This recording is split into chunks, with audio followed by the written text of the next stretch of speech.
the brain is the most complicated thing we've ever discovered in the universe. We are really at the foot of the mountain on most of this stuff. Today's guest, Dr. David Eagleman. How does sleep work? The short answer is there's lots of things that can go wrong. He's a neuroscientist, best known for his groundbreaking research on brain plasticity. Humans are born essentially half-baked. We arrive in the world with an unfinished brain and we let our environment wire up the rest of it. He speaks in a language that you and I understand to teach us how our brain, our memory works, but also what you can do to stop the onset of Alzheimer's. Human memory is super imperfect. My brain, how does it serve me? How does it work against me? Your brain's job is to make an internal model of the world. And once it feels like, okay, I got it, I know how this all works, then it's not doing any more changing. And the problem is, that's interesting. What you always want to be doing is... I am eternally grateful for all of you that consume this content. It means the world to me that you do. Whether you're watching it, whether you're listening to it, it matters. It really does. But what I'd like to ask, if you were to do me a small favor, if you haven't actually subscribed, please subscribe, whether that's on your social media channels, whether that's on YouTube, whether that's listening through any of the podcast platforms. If you subscribe, we are able to take that subscription and turn it into better and better guests for you. So my promise is I'll get better guests and get better at my job and make this a better experience if you can just in return for me, subscribe to the episodes, subscribe to the channel and make this your go-to place for podcast content. Deal? What do you think?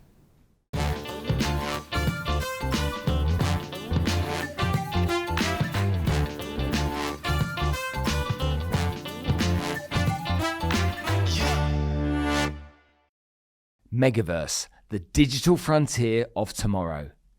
Megaverse stands at the cutting-edge intersection of technology and imagination. It's a virtual realm where the limitless expanse of the digital universe unfolds, offering users unparalleled experiences and interactions. With its advanced metaverse platform, users can craft unique avatars, forge connections, and even establish their own digital estates. It's more than just virtual reality. Megaverse is an expansive digital civilization teeming with opportunities for both individuals and brands. From immersive concerts to revolutionary retail experiences, Megaverse is redefining the way we engage with the digital world. As we stand on the brink of a new era where the lines between our physical reality and the digital realm blur, Megaverse is poised to lead the charge in this brave new world. Dive in and discover a universe without bounds. This really is the future. David, thank you for coming to join us on the show today. Pleasure to be here. I've consumed a lot of your content and you talk about a subject that for most of us is gobbledygook, if I'm honest with you. It's confusing, it's complicated, it's challenging, but as I've consumed your content, you've enabled me to learn more than I would have done from other people I've consumed. Right. So I can't be the only person that benefits from your wisdom and your knowledge. There's a whole bunch of people out here watching and listening to this content today. So talk to me about neuroscience and talk to me about neuroplasticity in a language like you do that helps everybody really get what this world understands, or what you, understand about this science and what you've created. Great, terrific. Well, we're all the lucky recipients of a human brain, and our species is so different from all the rest of the species on this planet, even though we are so closely related. But we had an explosion of the wrinkly bit on the outside of the brain called the cortex. And that has allowed humans to take over every corner of the planet. We've gotten off the planet. We built skyscrapers, all this stuff, just because the human brain is really special. It's doing something a little different than our neighbors do. And what that has to do with is that humans are born essentially half-baked. We arrive in the world with an unfinished brain, and we let our environment wire up the rest of it. So your brain is wired by your culture, your neighborhood, what's going on in your era of time and space, and your parents and your friends and so on. That's what completes your brain. What that allows us to do as a species is to absorb everything that has been discovered before us and then springboard off of that to the next thing. And so, the other thing about the human brain is it's big for our bodies. And so the ratio of how large our brain is compared to our body is the biggest of any species. And that just gives us a lot of computational power. So, the human brain is made up of 86 billion specialized cells called neurons. And every neuron in your head is as complicated as the city of Dubai. Every neuron has the entire human genome in it. It's trafficking millions of proteins in very complicated cascades. And each one is connected to about 10,000 of its neighbors, which means that there are these little connections called synapses. There's about 200 trillion of them in your brain. And the whole thing under the hood there is essentially a living forest where you have all these neurons, which are sort of tree-like structures that are growing and connecting and unplugging and finding new places to connect. The whole thing is living. And every second of your life, your brain is changing. It's reconfiguring based on what you've learned. So when you learn that my name is David, there's a physical change in the structure of your brain. That's what it means to learn something and remember something. So later, 6 months from now, when you say, oh yeah, his name was David, that represents this change in the configuration of your brain. And every second of your life, it's changing.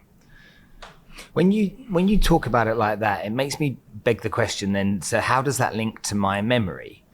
Because I have people that say to me, your short-term memory is very bad, Spencer. They say you've got a good eye why even good eye for long-term memory? But also other people say to me, Jim Quick's a good example of that, Marissa Peer, they're like, if you keep telling yourself you have a bad memory, you'll have a bad memory. But if you say my memory's not good right now, but I'm working on improving it, it will help change that.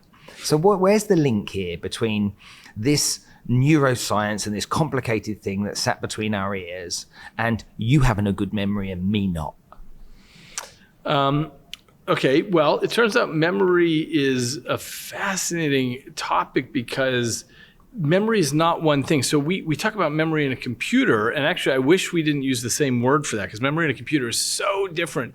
A computer is remembering all the zeros and ones of my document, and it gives it back to me perfectly. That's what we value about a computer. I don't want a degraded version of the document that I typed in. But human memory is a totally different beast. Mother Nature had to figure out how to store things in these connections of cells. And the cells in your brain are just like any other cell in your body. They're just specialized in certain ways.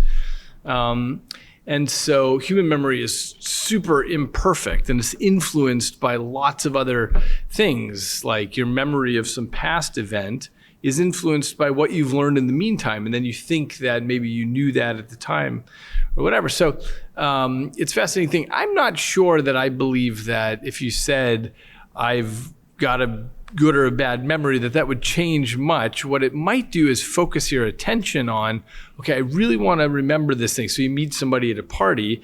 If you concentrate on, he just told me his name and I'm going to remember that does make a difference, but it's about the attention to it that matters. But it turns out there are many different forms of memory, actually. And so one of the ways that we come to understand this is by looking at what happens when people get damage to their brain and lose memory. People have probably heard of amnesia, where you lose memory for things. But you can get memory deficits in lots of different ways. Also, it turns out the reason we remember is just for one reason, which is that allows brains to simulate possible futures. And that's really the main business that intelligent brains are involved in, is simulating possibilities so that our hypotheses die in our stead. I don't have to try everything out myself. I can simulate them mentally, figure out what to do and not do that way. And that's actually the only reason we have memory, is to subserve future simulation. When you put it like that, it's almost like me thinking about my memory, utilizing that so that I can shape my future. That's right. Yeah, that's exactly it. And this was actually an observation made by Galen and Aristotle. It's just that it's more recently become crystal clear that this is the issue, because people who get amnesia and can't retrieve memories, if you ask them to imagine something in the future, like, hey, in an hour from now, you're going to go to Burj Khalifa and imagine what you're going to see, they just draw a blank. They can't simulate the future if they can't pull up memory. So the reason the brain writes things down is so that it can use those as building blocks to build possible futures. So you take the Burj Khalifa as an example. If people have never seen it and they're trying to imagine it, they're going to go back into the memory to think about other skyscrapers maybe that they've been exposed to, or books they've read that show diagrams of that kind of stuff to give them some kind of perspective. Exactly, you got it. Yeah. Okay, understood. That's fascinating. How on earth did you get into this subject? What was your journey to it? You know, my father was a psychiatrist and my mother was a biology teacher. So in retrospect, it seems obvious that I ended up here, but I didn't think I was going to end up here. I actually majored in literature as an undergraduate. And then I took a neuroscience course my senior year, and I was totally hooked because I had been studying a lot of philosophy. And in philosophy courses, you end up, spinning yourself into some philosophical quagmire where you can't really know the answer one way or the other. And you think, wow, that's a fascinating question. But when I got to neuroscience, I realized, wow, we can actually answer some of these questions because we're studying the perceptual machinery by which we view the world. And some of this stuff you can actually subject to direct study and finally get out of these conundrums that you've gotten into and answer them. So that was, I think, my journey. And that's taking you from, well, saying that though, you say your journey, psychiatrist, biologist. You could have gone down the cutting the pig's eyes in half route, couldn't you? You could have gone down the biology route in a very big way and gone into being a scientist more so than trying to understand the brain. So it's driven you there because of this fascination through philosophy. Yeah, that's right. That's exactly right. And of course, it is the biology of the brain. I mean, it's neurobiology is my area. I took biology courses when I was in high school and I hated them because it was so mistaught. It was, we would memorize things like, phylum, genus, species. We would just memorize things that did nothing but make a kid not love the subject. And so one of the, I obviously spend some fraction of my time doing public communication of science. And part of the reason is because I don't want other kids to get dissuaded from such an incredible field from poor teaching. When we look at neuroscience, the subject itself, there's quite a few people that talk about it. And you being an expert will know the ones that talk well about it and maybe the ones that talk less well about it, if we can put it that way. The research that's done to understand all of this, that literally must have taken many years, and we can't have got to the bottom of it yet, surely. Oh, surely not. Yeah, I mean, I would say, I wrote an article in Discover magazine. It was the cover article way back in, I think, 2007, called 10 Unsolved Mysteries of the Brain. And they're still unsolved. Well, 9.5 of them are still unsolved. So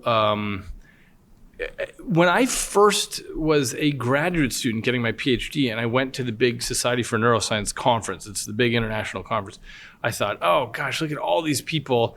I'm sure everything's going to get figured out by the time I'm out of graduate school. And I was worried about that. And now all these years later, it's because the brain is the most complicated thing we've ever discovered in the universe. And, I mentioned at the beginning about just an understanding of the size of that. We are really at the foot of the mountain on most of this stuff. We got a long way to go before we really feel like we have an understanding of anything. You think about it, that this part of our anatomy enables us to split the atom, enables us to understand what an asteroid's made of that comes from space, enables us to understand how other people think, feel, hear, and everything else. Yet we're not able to understand that does all of that ourselves. Yeah. That's just a bit of a wow for me. It's like, it's that clever. It can do all of these things and everything you can mention in history, all from there. Yet we're still sitting there going, oh yeah, what's going on inside there? Oh yeah. I mean, as the expression goes, if it were simple enough to be understood, we wouldn't be smart enough to understand it. It's something that's so far beyond our understanding right now, but that's for two reasons. One is the size and complexity of it. Just as an example, people have been interested in saying, hey, could I take very thin slices of brain using an electron micrograph and actually reconstruct the whole brain with all its connections and whatever, and maybe simulate that on a computer? In order to do that with a human brain, that would take a zettabyte of data. A zettabyte is about a quarter of the computational capacity of the planet right now. So that's the kind of giant structure we're talking about. That's point number one. Point number two is we haven't quite yet figured out the principles. So just as an example, let's say you were looking at the nucleus of a cell. If you had some magical microscope that could allow you to see stuff, what you'd see are millions of proteins trafficking around, all these things and acids and ribosomes and blah. You wouldn't have any idea what's going on. But then somebody like Crick and Watson come along and say, hey, look, what you're doing is you're keeping the order of the base pairs and all the rest is housekeeping. And then that's the kind of theoretical move that simplifies things, and we get, oh, I get it. There's this deep underlying principle, ACTG, got it, done. So we don't have those for the brain yet. We don't have the, cracking the code yet of the brain. And we probably won't get it for a while. Of course, it's impossible to know. Maybe it'll happen 5 minutes from now, but it might be 500 years from now, just because of the size and complexity of it. But anyway, it's funny because we're in this tension in some sense, which is that the system has to be following some very straightforward principles to unpack this thing. You've only got 19,000 genes, right? But somehow this whole thing unpacks and allows us to do everything we can do. But we don't know what those simple principles are that allow that to happen. When we look at the brain, when we look at humans, we sometimes see a doppelganger, okay? Someone who looks just like you in the background of a photo on someone's holiday in St. Moritz or St. Bart's or somewhere, and it's like, that looks just like David, it's his doppelganger. And I've had that once. There was even an actor on TV that somebody thought looked exactly like me, which is a B-lister. It's not even worth considering who it is. When it comes to the brain, is it possible that there could be a doppelganger brain out there? Not even vaguely possible. And the reason is because of brain plasticity, which is to say, this thing I mentioned at the beginning, when, how your brain gets wired up by all of your experiences.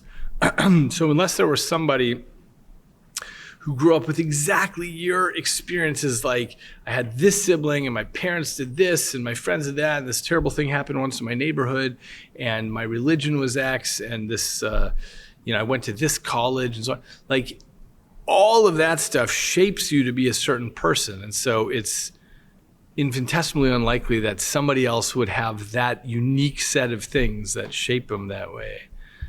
Now, if that's the case, some people are seen as really good and nice and lovely people, and some people are seen as maybe less nice and I'll use many different words there, but I'll leave it there to be polite. Tell me about how much of that is controllable and how much is not. Because if you've grown up with these experiences, from birth onwards, you're being shaped, you've been in an aggressive household or whatever that situation may be, you've been fired 10 times and you've had to climb all this kind of stuff that's happened. Do people have the power to take ownership of that and change how perception works? Or are people literally victims to that? What's really interesting about human brains is that we operate at all these different time scales. And so even though, like if I put some warm chocolate chip cookies on the table in front of us, you might, part of your brain wants that. It's a rich energy source. But part of your brain says, don't eat it, you'll get fat. And part of your brain says, okay, I'll eat it, but I'll go to the gym tonight. And part of your brain says, hey, you better call a friend to meet you at the gym, otherwise you won't do it. I know you, and so on. So we're in my book Incognito, I describe this as a team of rivals. You've got all these different neural networks that are firing all the time, and they have different votes on things. And what makes humans complicated and nuanced is that you are the sum total of this parliamentary vote that is always going on. And so you have parts of your brain that think about the long-term you.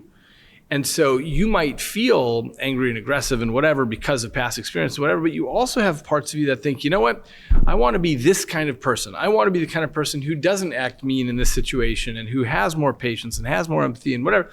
And so we are, in a sense, all the sculptors of our own brains and behavior. And it's not easy, and depending on your upbringing and whatever things happen to you and so on, your experiences, it's not always easy to navigate your behavior well, but we certainly have the power to try to navigate ourselves as best we can. One of the things that, this is going to be one of my next books, is on something called the Ulysses contract, which is, so you remember in the Odyssey, Odysseus was coming home, he was going to pass the island of the Sirens, he realized. And so you remember what he did? He lashed himself to the mast and had his men put beeswax in their ears, and he said, just keep rowing no matter what I do. But he wanted to hear the siren song, which he knew was so lovely that it would, cause sailors to crash into the rocks. But this is understood by philosophers as a Ulysses contract, which is to say the Odysseus, or Ulysses, it's the same, of sound mind, far from the island, was making a contract for the future Ulysses, who he knew would behave badly. So he said, I'm going to tie myself to the mast now so that my future self does not behave badly. So we can do that. There are many ways that people make Ulysses contracts all the time, but if you really concentrate on it, you can make good contracts with yourself. Just as an example, like Alcoholics Anonymous, they say, look, first thing you do is you clear all the alcohol out of your house. Because you might think, okay, I'm not going to drink it, but then on a festive Saturday night or a lonely Sunday night or whatever, you end up drinking. So what you're doing by clearing out of the house is you're making a contract with your future self to make sure that that temptation is not there. Same with drug recovery programs. First thing you're taught is don't ever carry more than $20 of cash with you. Because even if you think, all right, I've quit, somebody's going to offer you drugs at some point. If you got all this money burning a hole in your pocket, you might spend it. So anyway, there are all these ways that we can interact with ourselves in time to improve our future behavior when we're thinking about who we would like to be. It's interesting you use those analogies. I think about diet, and I think about my house. Yeah. And it's like in September, I needed to lose some weight, and I said to my wife, please, let's get this stuff out of the house. Yes. We need the carbs out. We need the chocolate out. Okay, let's just have these meals that are delivered every day and just eat these and see how we get on with it. Because I knew I was going to be under so much temptation, no matter what it would be. And like you mentioned with the cookies, it's just so easy. So that future contract with yourself makes a lot of sense to me. Yeah. By the way, I have lots of these. For example, I'm traveling right now, and we end up at all these festival events, and some big chocolate cake gets served. What I always do is I take a few bites, and then I take the salt from the table and I cover the thing in salt so that I can't eat the rest, because that way, I'm contracting my future self to not behave badly. I like that idea. I've not used that before. I'm genuinely not that guy. I'm the guy that's like, I take a couple of bites and before you know it, I've said 5 minutes with you and it's all gone. So that's brilliant. I've never heard someone say they do that. Yeah. I'm going to try that next time. My wife will think I'm mad. She's like, what are you doing? Yeah, that's funny. People often watch me and they think I'm seasoning the cake in some way. Yeah. Those future contracts make a lot of sense. Okay, we're here at the Emirates Festival of Literature, and this has been going for many years now, and we've had some phenomenal authors in here. Tell me about your latest book, Livewired. What is it all about? How did it come about? And what do you hope to achieve the consumer and the reader takes from it? Yeah. So that book is all about brain plasticity, which is to say the sense in which your brain is always changing. And so something that I find fascinating is that, there's no end point to who you are. It's a constant evolution until the moment you die. We always have this illusion that, I used to be different. I used to be a kid and whatever, but now I've arrived, and you imagine that the future self in 5 or 10 years version of you will be pretty much the same as you are now. But of course, that's not true. In 10 years, you'll look back and say, wow, things have changed a lot since then. Because the brain always changes. Obviously, there's more change in an infant's brain because the baby is learning all about the world, but there's plenty of change in the adult brain as well. Anyway, so this is what the book is about. I realized there was no book that really dived into this issue of brain plasticity and all the wacky, amazing stuff about it. So that's what Livewired is about. And what I hope to achieve with it is turning on a broad audience. There are about 30,000 papers on brain plasticity. I don't know what fraction of those I've read, but most of them or many of them. And so, anyway, what I'm trying to do is put those all into a package and tell the story in a way that anybody without expertise on the brain can come and learn about this incredible thing that we're all carrying on our shoulders. So as you said that, it made me think about being stubborn. Yeah. And it made me try and understand what stubbornness was. And I think, to me, stubborn is a characteristic that's given to somebody that nobody then does anything about. It's almost like, you're stubborn. Okay. It's like, and this plasticity, and then you get older and older and older, and so the plasticity, if we keep it in simple terms, the kind of plasticity goes, it gets more and more rigid until it gets to a point where the plasticity is really limited. Is that in simple terms fair to describe it like that? Yeah, exactly right. I mean, the key concept that we need here is about the internal model. So your brain is locked in silence and darkness, and it's trying to operate in this world. And so what it does is it builds a model of the world from the time you're born. Your brain's trying to figure out, how does the world operate? What are the rules? How do people interact socially, and so on. And the advantage of getting older is that you get better and you have a better and better model of what is possible and what people's behaviors are. Like, you probably don't meet people now whose personality really catches you off guard. But when you were a kid, you thought erroneously that everyone is just like you and that people's intentions are just like yours would be, and so on. As you get older, you realize, okay, it's a varied world. People can be very different on the inside.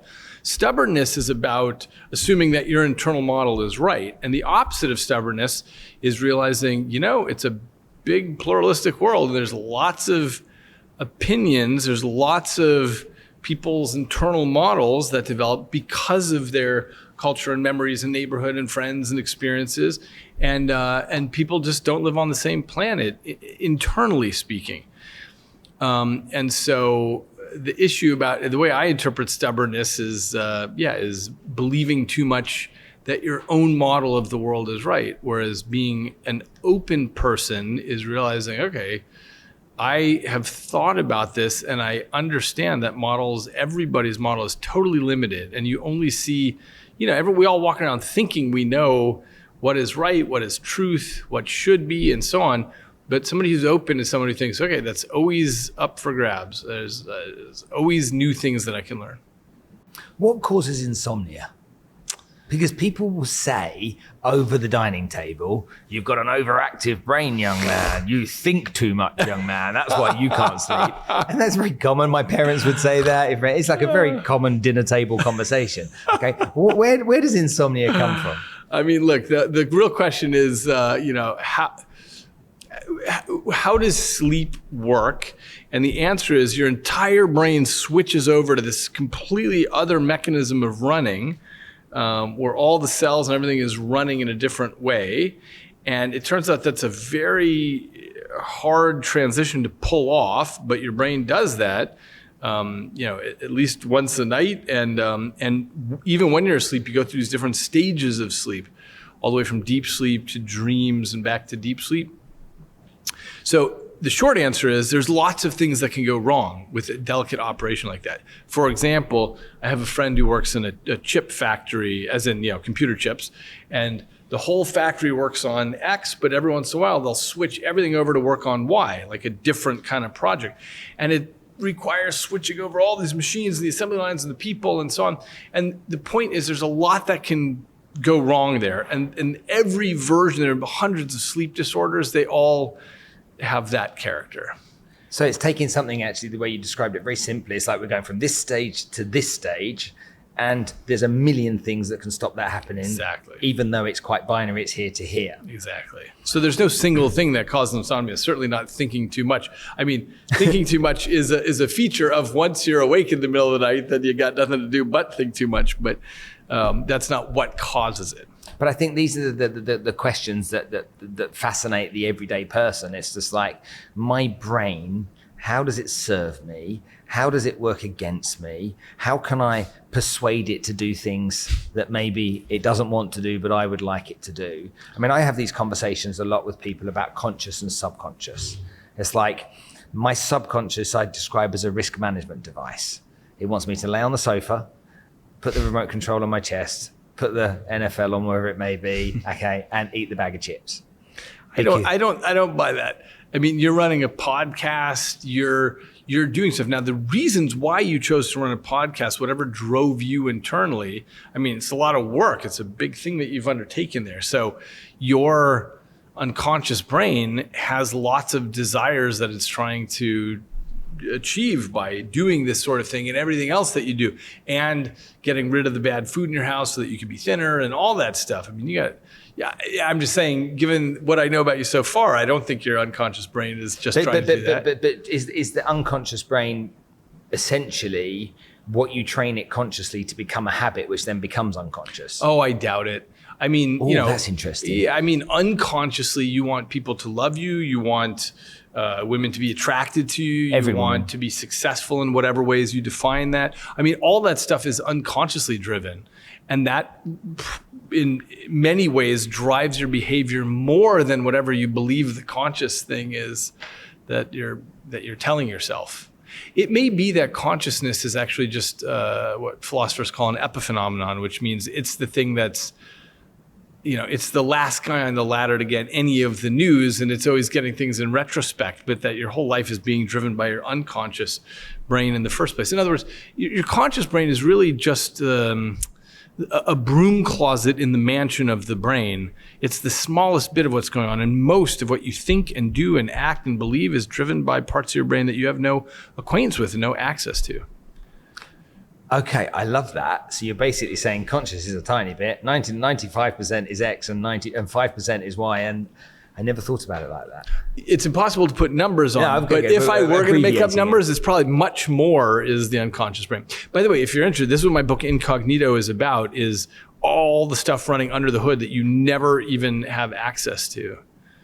You never have access to? Yeah, you don't have even if you took time to really... You can't even get at that. So, I mean, look at it this way. So I mentioned there are 86 billion neurons. Yeah. Even if you could... measure a neuron going pop, pop, pop, pop, pop, pop, pop, spiking these little electrical spikes. That doesn't tell you anything. And you can't even reach, look at it this way. How do you ride a bicycle, right? If I asked you to describe to me consciously how you're riding a bicycle, it's impossible. You can't describe that to me, but it's the same thing if I asked you why you believe certain things. Let's say a political opinion that you hold, and you know that half the country holds the opposite political opinion. Why do you hold that? Well, you would have a story about, well, this is true, and this is the correct opinion, and so on. But so would somebody on the other side. And both of you would call each other trolls or misinformed or whatever. But the reasons why you believe certain things, or just why you act kindly to people or mean to people under some circumstances, you don't have any access to that stuff. That's all the stuff that's... one of the analogies I use is, it's like if you were the CEO of a giant company like Amazon, you can't possibly know all the ways that Amazon runs. If you as the CEO went into somebody's cubicle and said, okay, well, what version of the software do you have? And hey, where are the tires for the trucks being sourced from? And where's the cafeteria food? This is the wrong place for the CEO to be. A CEO can't possibly know that, but instead has to trust the machinery of the company and kick your feet up on the desk and wait for the phone to ring, because that's all the CEO can do if operating a big company, is just say, okay, when there's something that is unexpected, let me know. And that's what your consciousness is. Your consciousness, if everything is going as expected, it doesn't even get involved. For example, if you get in your car and drive home and everything's normal, you're probably not even conscious of any of it. But if I sneak out to the parking lot and I drill out your steering wheel and reinstall it 1 inch higher, then you'll notice that and you will consciously become involved, because suddenly you'll say, wait, something is not matching my model of what the world's supposed to be. The steering wheel feels just slightly different now. And then your consciousness will get involved when there's a problem. Great descriptions.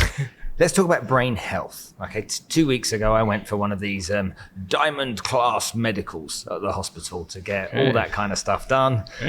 54 years old this year, and they're like, you need to get some answers to a few questions.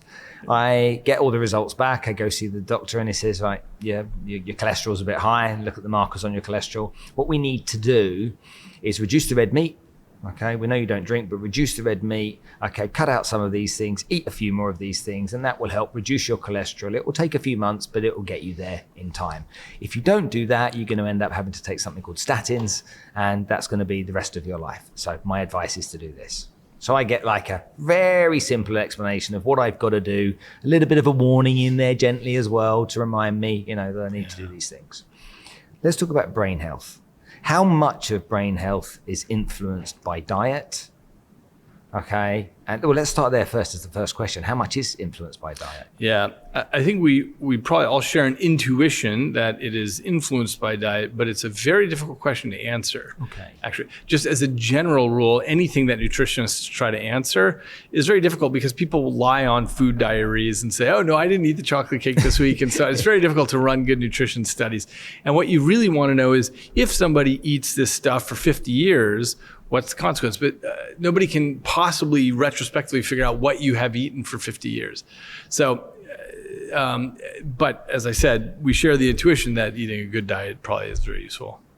But that's not the main thing for brain health. The main thing for brain health is seeking challenges to your brain, finding things that are in between the levels of frustrating but achievable, and challenging your brain to do new things. Because essentially, as I said at the beginning about how your brain's always reconfiguring its circuitry, your brain's job is to make an internal model of the world. And once it feels like, okay, I got it, I know how this all works, then it's not doing any more changing. And the problem is brain cells die. And if you get some neurodegenerative disease like Alzheimer's or other things, mini strokes, anything like that, then brain tissue is dying. And so what you always want to be doing is building new roadways and causing new things to happen in your brain. And the way to do that is to seek novelty and to challenge yourself to do things. So, one thing I would suggest actually to your listeners is if you're wearing a watch on one hand, switch it over to the other hand. Actually, why don't you do that? Just put your watch on your other hand. Because when you want to know what time it is, you look at your hand every time and you're like an unconscious zombie doing that. But now you have to use a little bit of sort of, new pathways. Think, wait, oh, it's over here. Yeah, it feels weird, right? Yeah. But, if you don't have a watch, my suggestion would be, brush your teeth with your other hand tonight. It's easy enough to do, but it forces you out of a little habit. One thing I try to do is drive a different route home every day from work so that I am seeing the world afresh, because you've probably noticed if you drive the same route, it starts off seeming to take some time to do it, but after a while it's like zero time passed because you're an automated zombie at that point. And so what I'm telling you is not how to live longer, but how to make it seem as though you've lived longer by challenging the brain with novelty. So when people come into retirement and that everyday working ends, and that person, well, my stepfather, 65 years old, 30 years at the same company, leaves with his gold watch and a carriage clock or whatever it may be, and his company pension. And I'm like, what are you going to do? Yeah. And he's fascinated with history. He loves playing golf. And I'm like, but you play golf all your life. What else are you going to do? And he had a few ideas about traveling here and there. But he started doing Sudoku. And literally became obsessed with Sudoku. Every time he sat down, wherever it was, he'd pull out of his back pocket a little A5 book with another Sudoku challenge to do. And for me, we talk about people when they go into retirement that, you're essentially going to heaven's gates. Because if you've got nothing to think about and nothing to worry about and nothing to do, then what does life look like? Yeah. I mean, the worst part is it's not just that life might be boring in that situation. It's that your cognition will actually degrade pretty noticeably. The way to, the people who do best when they get older, for example, do you know about this study that was done on nuns in the United States? No. So all these nuns who live in convents, this study's been going on for decades. It's called the Religious Order Study. So they took all these nuns who agreed to give their brains at autopsy when they died. So what the researchers discovered is that some fraction of these nuns had Alzheimer's disease. Their brain was physically degenerating, and yet nobody noticed it when they were alive. They didn't show any of the cognitive symptoms of this, precisely because of what we've been talking about, which is that up till the day they died, they lived in the convent. They had social challenges. They had to deal with all the other nuns. They had chores, they had responsibilities, they had game nights, they were doing stuff. And so even though their brain tissue was physically degenerating, they were building new roadways and bridges all the time. And so they didn't have the cognitive symptoms that we normally associate with dementia. And this is the important thing. So, for your stepfather, the key is, should you take on Sudoku? Yes. Once you get good at Sudoku, drop it and pick up something else. That's the key, is to make sure that you're always at the point between the, frustrating but achievable. That variety is essential. The variety, exactly right. Really, really interesting. Okay, let's talk about a couple of other things, okay? Can we, this is a term I use, and my mum's taught me this, and the fact that it's here on the notes is interesting. Can you teach an old dog new tricks? Yeah. And it's like, that's such a kind of like easily used saying, isn't it? Like that, well, yeah, he's an old boy, you can't teach an old dog new tricks. Can you? Well, it all depends on motivation. So you can totally learn something at any age. If you decided that you wanted to learn Mandarin Chinese or something right now, it depends on how much you care about it. If you, whatever, let's say you have a kid who gets married and your kid's new fiance is Chinese, and you realize, I really want to communicate with them, then you'll learn it. But if you're just doing it sort of half-heartedly, you might not. Anyway, the point is, people learn all kinds of stuff when they care to. Yeah, and there's really no limits to plasticity of the brain. The reason that we think that older people get less plastic is this issue that I mentioned before, which is that they're just trying to develop a good internal model of the world. And once they have a good model, there's not really much of a reason to change it. You just, okay, I get it. I get how the world works. I get how cars work and convention centers and podcasts. And what else is there to learn? This is why constantly challenging yourself and finding the things that motivate you, whether that's Sudoku or whatever, that's the important stuff. Okay. Did you just given me so much information here to process that you're fascinating, by the way. It's just an absolute joy talking to you right now. When we think about the future, this thing called artificial intelligence became a thing some time ago now. It's probably in everyone's consciousness for around, I'd say 24, 36 months really, with ChatGPT and stuff like that. It's been around for a long time. However, Neuralink with Elon Musk was just implanted into the first person the other day, wasn't it? And I don't know the success of that story and what happened there. Where are we going? What is it going to do to benefit our brains? Okay, and what challenge does it present for our brains? Yeah. As far as Neuralink goes, my wife actually was heading clinical operations there for moving it into humans. So she was part of the energy behind that. Interestingly, just as a side note, what Neuralink is doing is actually not new. Neuroscientists have been putting electrodes into human brains for decades now. And really the good work started in about 2004, taking paralyzed patients and putting electrodes into their part of their brain called the motor cortex, which allows you to figure out what they're trying to move, what body they're trying to move, what body part, and and turning that into whatever, something on the computer screen, or eventually moving robotic arms, things like that. So what Neuralink is doing is not new, actually. I'm actually not sure why it's gotten so much attention, other than it's Elon Musk doing it. Maybe it's sort of sexier than a neurosurgeon doing it. Yeah, maybe. Yeah. In any case, I actually don't think that's the future, in 100 years from now, 500 years from now, because it's still an open head surgery. You have to drill a hole into the skull and put things in there.